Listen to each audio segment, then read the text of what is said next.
Om Sai astro and Vastu channel भाग्यर रथ कार्यक्रम को मु astrologer and Vastu consultant Vijay Das आपण को स्वागत जनाऊँ। सेप्टेम्बर 22 2025 नवरात्रि यही दिन ठारू नवरात्रि आरंभ होउछि। नवशक्ति समायुक्ता नवरात्रि तदुच्यते अर्थात 9 गोटी शक्ति सह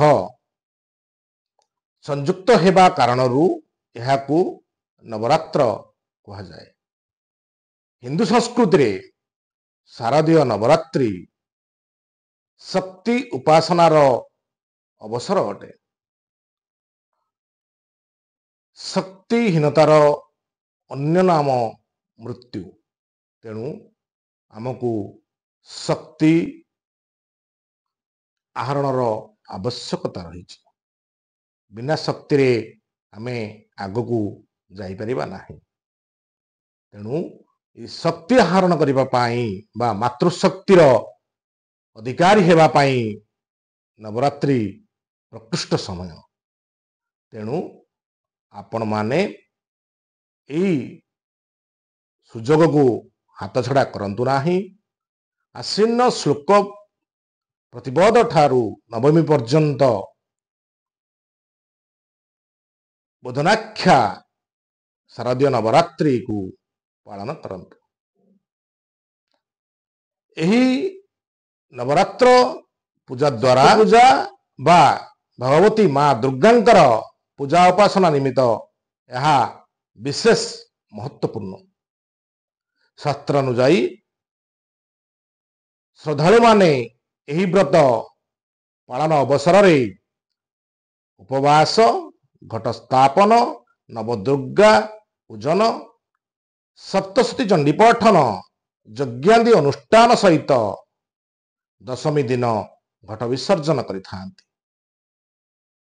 आमे क्यों दिन काहाकू पूजा करिबा से विषय आमे जानिबा।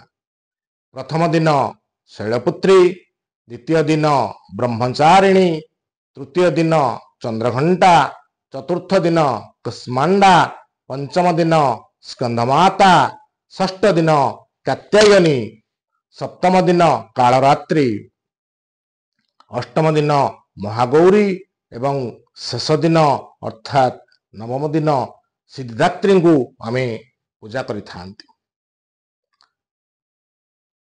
शास्त्र अनुसार यही दिन मानंकरे सप्तशती चंडी पाठ अत्यंत लाभदायक होता है।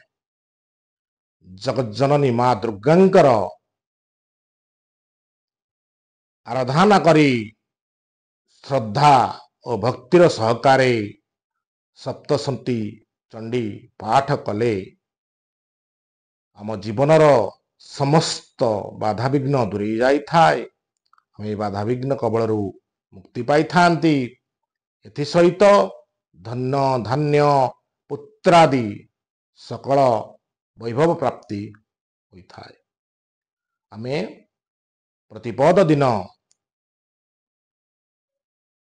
केतबेले आमे पूजा करिबा सायं समय रे अर्थात 7:59 परठारू 11:13 राति 11:13 मध्य प्रथम दिन पूजा करंतु। श्रद्धा और भक्ति रे मांकर आराधना करंतु।